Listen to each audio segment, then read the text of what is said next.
여러분은 여행과 관련 있는 영상을 본 적이 있나요? 가족 모두 여행을 좋아해서 여행 예능 프로그램을 자주 챙겨봐요. 저는 EBS 여행 소개 프로그램이나 유튜브 여행 동영상을 즐겨봐요.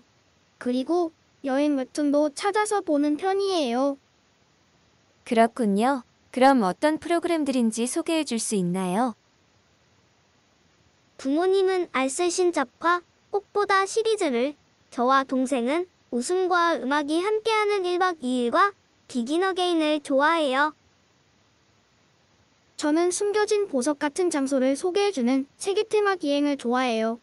볼 때마다 당장 떠나고 싶은데 그건 안 되니 여행 영상을 보며 마음을 달래곤 해요. 그랬군요. 그럼 다음 영상을 보며 잠시나마 여행 기분을 느껴봅시다.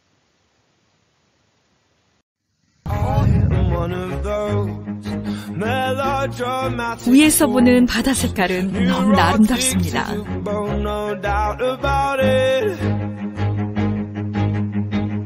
Sometimes I give myself the creeps. Sometimes my mind plays tricks on me. It all keeps adding up. I think I'm cracking up. 영상 잘 봤나요? 설레고 벅찬 여행의 순간을 떠올리며 오늘 공부를 시작해 봅시다. 교과서 218쪽을 펴주세요. 여행하면서 보고 듣고 느낀 점을 어떻게 글로 썼는지 생각하며 돌하르방, 어디 감수광을 읽어봅시다. 읽을 부분은 218쪽부터 221쪽까지입니다. 중간중간 제주도 방언이나 처음 듣는 단어가 나오므로 아래 낱말 설명을 참고해가며 읽습니다. 어떤 내용인지 이해하는데 훨씬 도움이 될 거예요. 글을 읽을 땐 영상을 잠시 멈춥니다.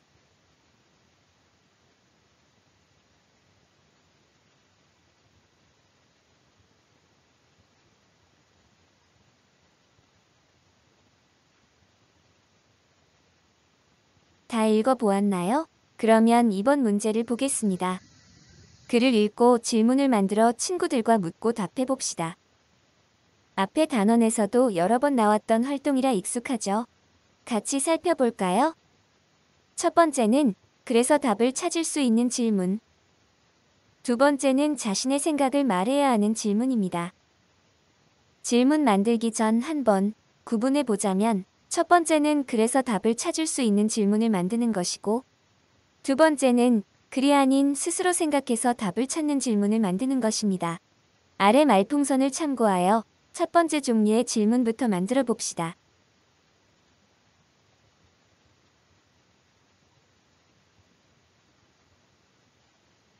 글쓴이가 들른 곳은 어디인가요?입니다. 네, 글의 내용에 나와 있는 장소를 답할 수 있는 질문이죠. 또 있나요?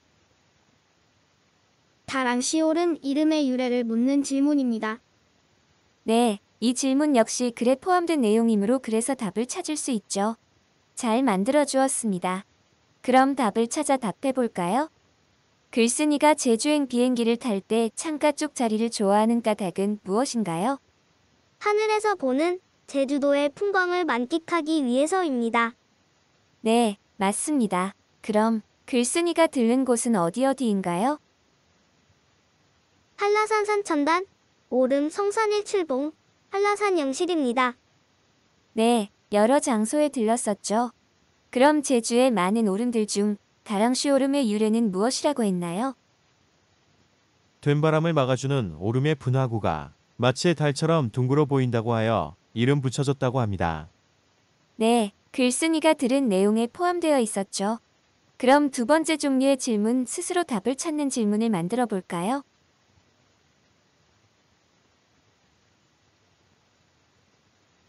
만약 제주도에 간다면 가보고 싶은 곳은? 네, 사람마다 생각하는 곳이 모두 다르겠죠. 잘 만들어 주었습니다. 또 다른 질문은? 어떻게 하면 한라산의 아름다운 모습을 잘 간직할 수 있을까입니다.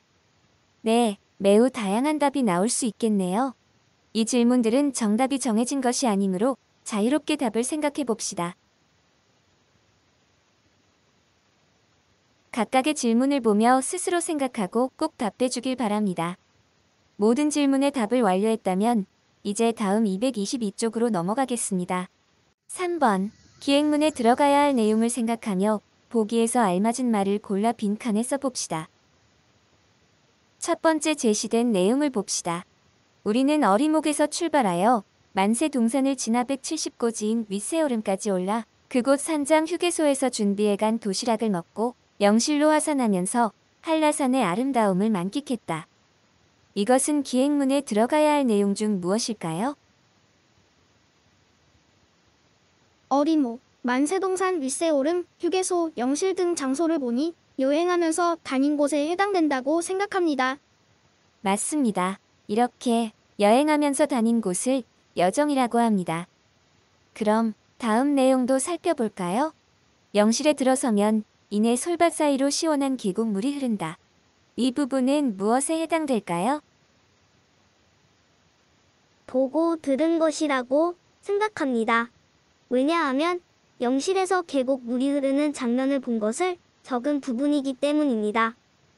네, 맞습니다. 기행문에서 보고 들은 것에 해당되는 부분을 견문이라고 부릅니다. 그럼 다음, 오르면 오를수록 이수직의 기암들이 점점 더 하늘로 치솟아올라 신비스럽고도 웅장한 모습에 절로 감탄이 나온다. 이것은 생각하거나 느낀 것입니다. 신비스럽다거나 감탄이 나온다는 표현은 생각이나 느낌의 표현이기 때문입니다. 맞습니다. 여행하며 생각하거나 느낀 것을 바로 감상이라고 합니다.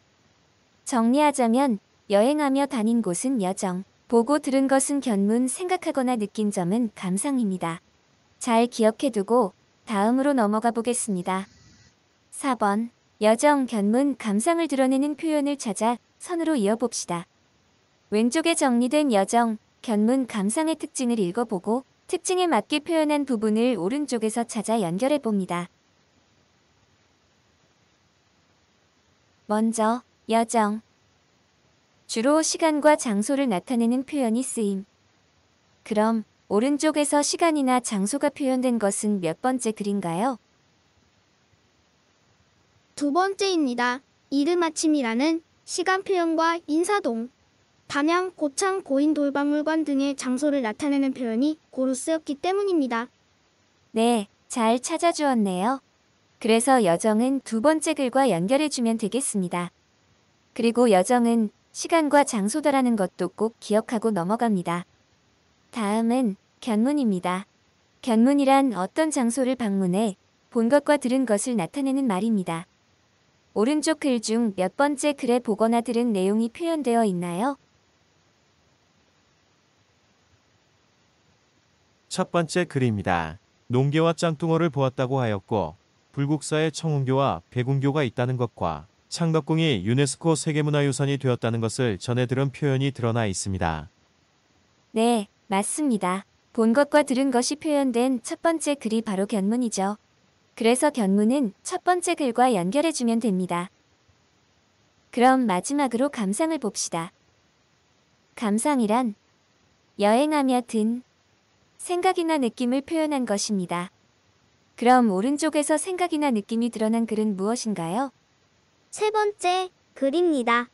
천만다행이라는 표현, 그리고 감동이 밀려왔다는 표현, 그리고 자랑스럽게 느껴졌다는 표현은 모두 생각이나 느낌을 드러내는 표현이기 때문입니다. 네, 그래서 감상은 세 번째 글과 연결해주면 됩니다. 그럼 다음으로 넘어갈까요?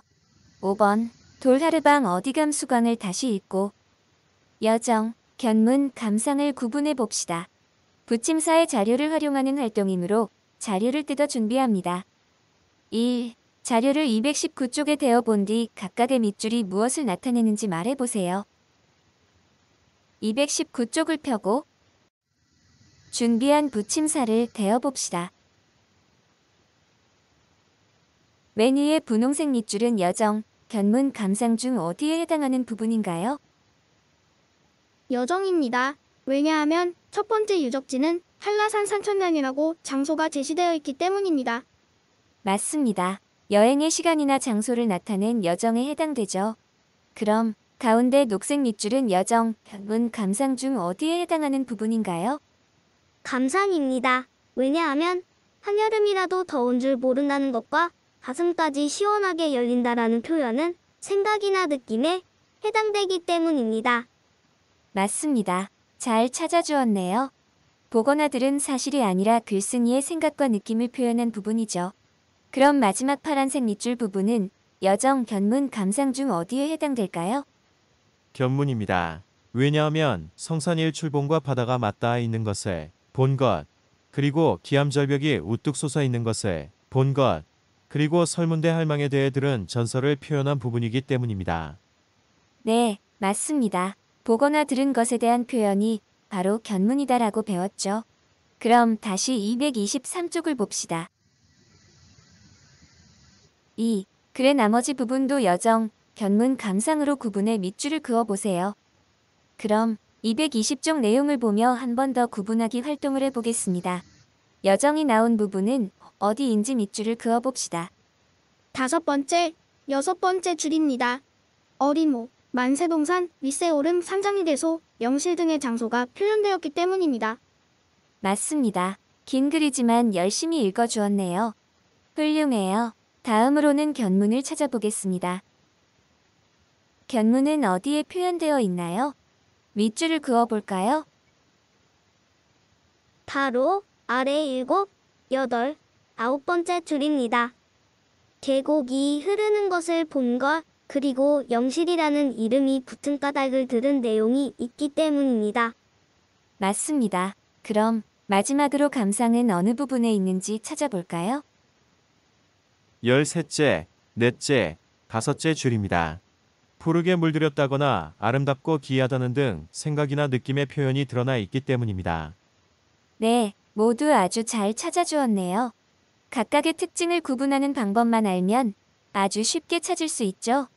여정은 장소를, 견문은 보고 들은 것을, 그리고 감상은 생각과 느낌을.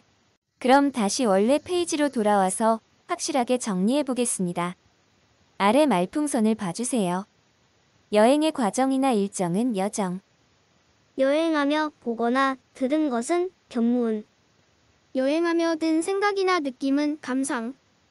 이 세 가지는 바로 기행문의 특징이죠. 그럼 기행문이란? 기행문은 여정을 적으며 여행으로 얻은 견문과 감상을 함께 쓴 글입니다. 네, 그럼 확실히 이해하고 기억하기 위해 각각의 단어를 한자풀이로 알아보겠습니다. 바로 떠오르는 한자가 있는가 하면 전혀 모르겠는 것도 있죠. 한번 같이 살펴봅시다. 첫째, 여정은 한자로 나그네여, 길정을 씁니다. 그대로 풀이하면 옛날에 배낭 메고 다니던 나그네가 지나간 길이란 뜻으로 나그네는 요즘으로 치면 여행자라고 할 수 있겠죠. 그래서 여행의 과정 또는 여행자의 일정이라고 정리할 수 있습니다. 이게 바로 여정입니다. 김여정 아니죠. 그냥 여정입니다. 둘째, 견문은 볼견, 들은 문을 씁니다. 그대로 풀이하면 보고 들은 것이고 정리하면 여행하며 보거나 들어 알게 된 것이죠. 이게 바로 견문입니다. 견문입니다. 셋째, 감상은 한자로 느낄감과 생각할 상입니다. 그대로 풀이하면 느낌과 생각이죠. 정리하면 여행하며 마음속에 일어나는 느낌이나 생각이란 뜻입니다. 감상까지 기행문의 특징들 잘 알아두기 바랍니다. 그럼 오늘의 마지막 활동 가볼까요? 6. 여정, 견문, 감상을 구별하는 놀이를 해봅시다. 지금 친구와 놀이하는 것이 어려운 상황이므로 이 활동은 그냥 날리겠습니다. 대신 초성 퀴즈에 도전해 보도록 하겠습니다. 다음 제시되는 2분 미만의 짧은 영상을 보며 여정, 견문, 감상 맞추기에 도전해 봅니다. 자막이 금방 지나가는 경우도 있으니 집중해서 잘 봐주세요. 준비됐나요? 출발! 지중해의 바닷바람을 만끽하며 크레타의 첫 번째 목적지로 향합니다. 크레타의 남서쪽에 위치한 엘라푸니스 해변. 핑크 해변으로 유명한 곳입니다.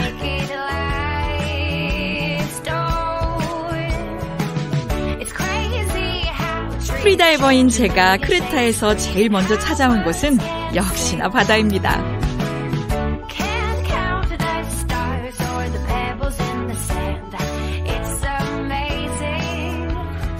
바다색이 투명해요. 아니, 다 잘 보여요. 아, 부드러워.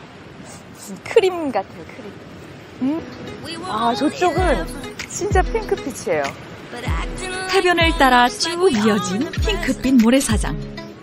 이게 죽은 산호하고 조개 껍질이, 유기물질이 이렇게 핑크빛을 만들었다고 합니다. 그래서 이곳이 핑크 해변이 되었어요. 신기하죠?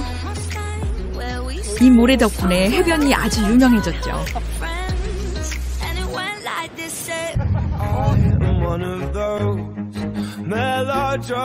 위에서 보는 바다 색깔은 너무나 아름답습니다.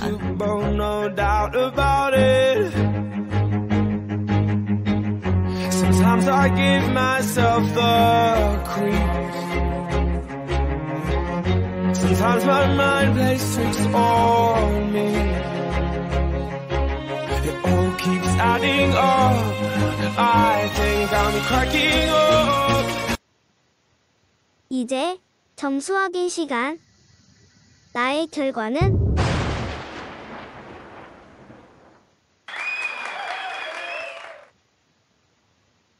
3개 미만. 집중하고 다시 풀어. 눈과 귀는 잘 때만 닫습니다. 지금 말고 5학년 친구들 모두 수고 많았습니다. 아쉽지만 오늘은 이만 여기서